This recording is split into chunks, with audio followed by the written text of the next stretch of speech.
Each new occupying force left its mark on the islands and their people. By the 1960s, ethnic tensions erupted in violence and death.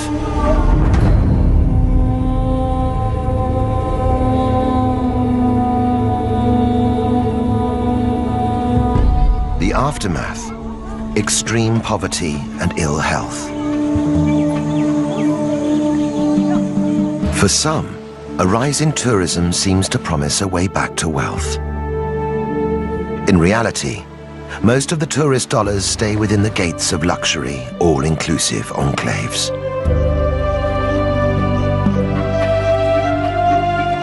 But across the archipelago, signs of change are appearing.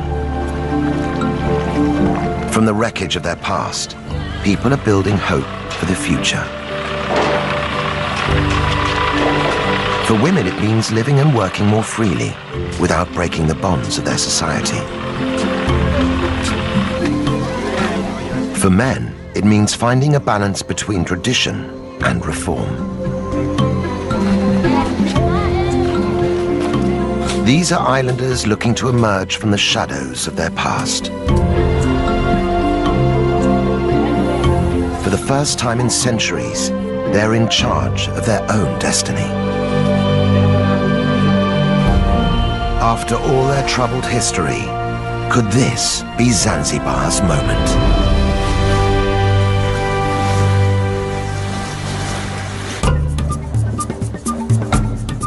Zanzibar City in western Unguja is the archipelago's capital. It's home to 200,000 people. Their modern lives play out against a backdrop colored by rich layers of history. New trade sits alongside the old crafts.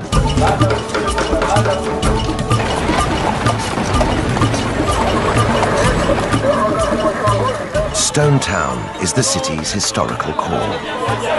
Once it was the vibrant capital of an Arab trading empire, but today only traces of its wealth remain. On the outskirts is Michinzani, the new town. Its sprawling settlements clearly mark the divide between ancient and modern.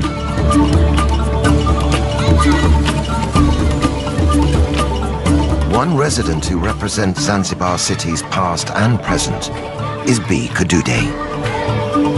In traditional Islamic Zanzibar, B has been an icon for many, always walking her own path. Never quite living by the rules. Now more than 100 years old, B is known across the archipelago as the grandmother of Zanzibar. She's famous for her traditional tarab singing.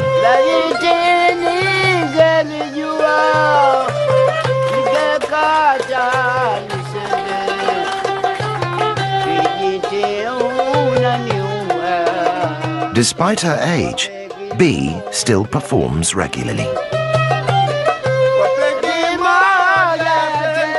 The fusion of Arabic rhythms and Swahili poetry is a reminder of Zanzibar's exotic history.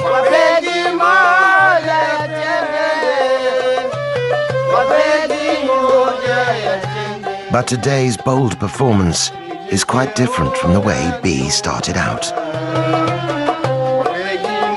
In those days, cultural sensitivities meant women could be heard, but not seen. In the past, or a long time ago, you would do this. You would cover your face. Now we don't do this. We want all the audience to see us and look at us.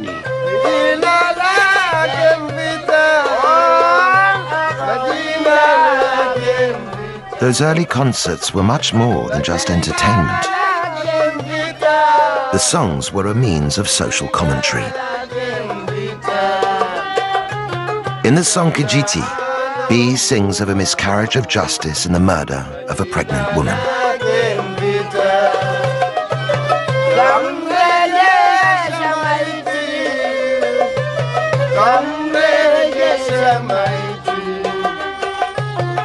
B was one of a group of women who used Tarab songs to raise awareness of injustice and social issues.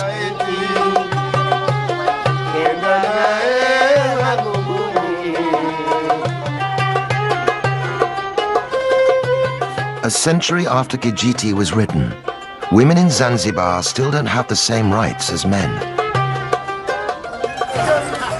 They're expected to obey their husbands and fathers.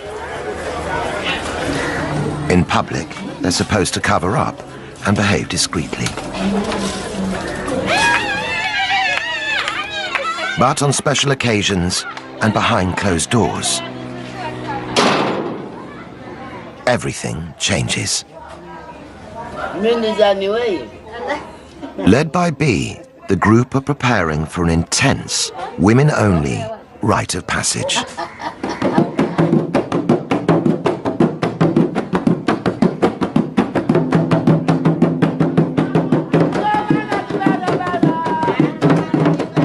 This normally secretive ritual, known as Inyago, is rarely seen by the outside world. For the young girl at its center, this initiation into womanhood is a vital preparation for married life.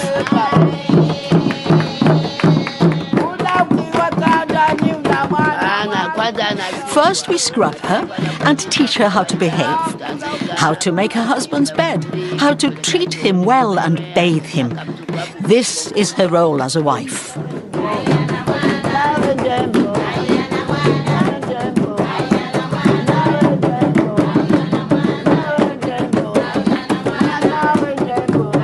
The women use the rhythm of B's drum to teach the bride how to pleasure her husband.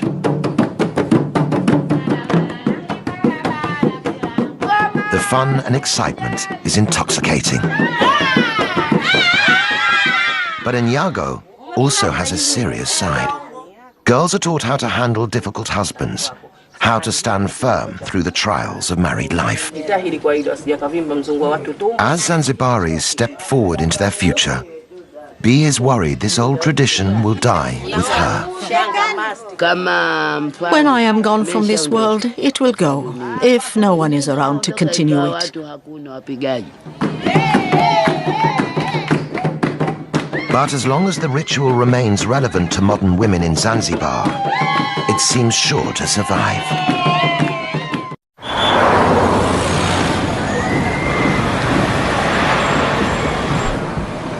Today is January the 12th.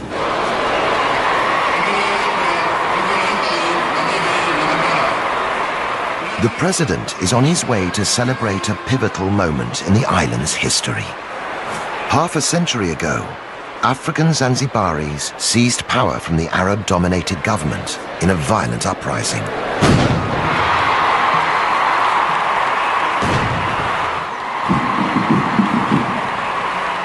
For thousands of spectators, this is a chance to see their armed forces in full display.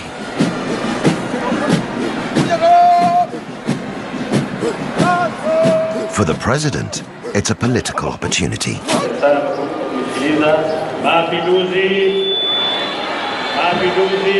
But the route to these Revolution Day festivities began over 300 years ago.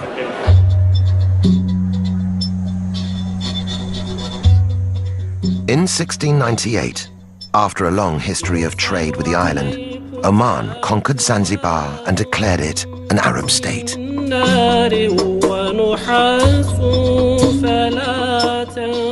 Under Omani rule, the archipelago grew into a powerful commercial hub.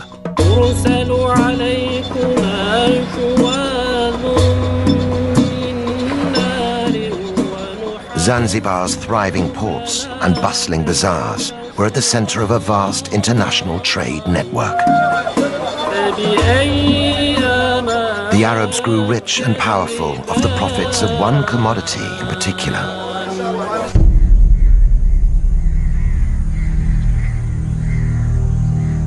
slaves.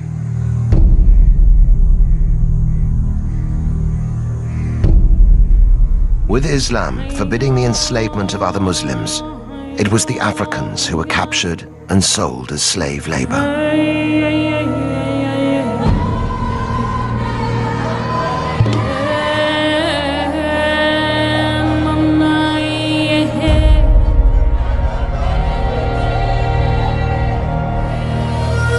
Kept for long days in hot, cramped holding cells, many died before ever reaching their destination. Around the world, the clamor for abolition grew, but the island slave trade continued to flourish throughout the 1800s. At its height, 15,000 slaves a year were imported into Zanzibar.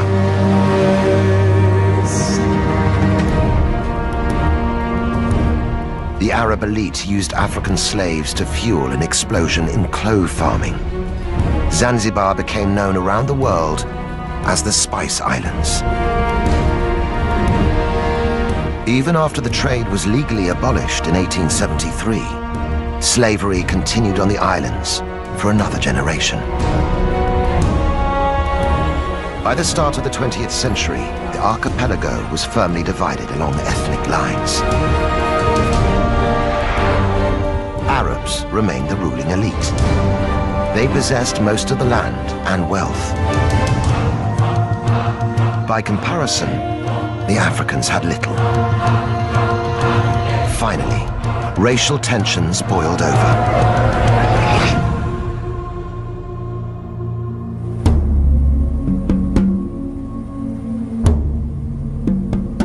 On the 12th of January 1964, the African population turned against the Arabs in the government.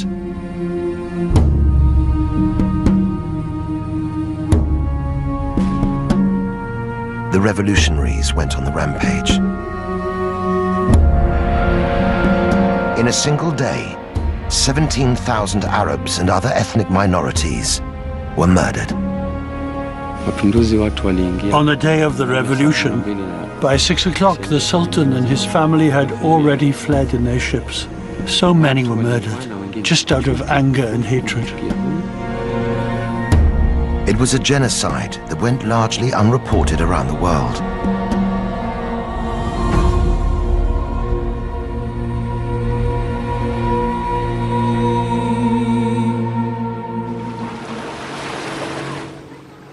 After the horror, many of the surviving Arabs fled the island.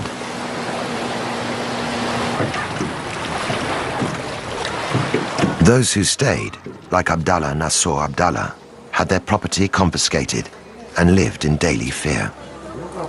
Even today, talking about the revolution brings back difficult memories.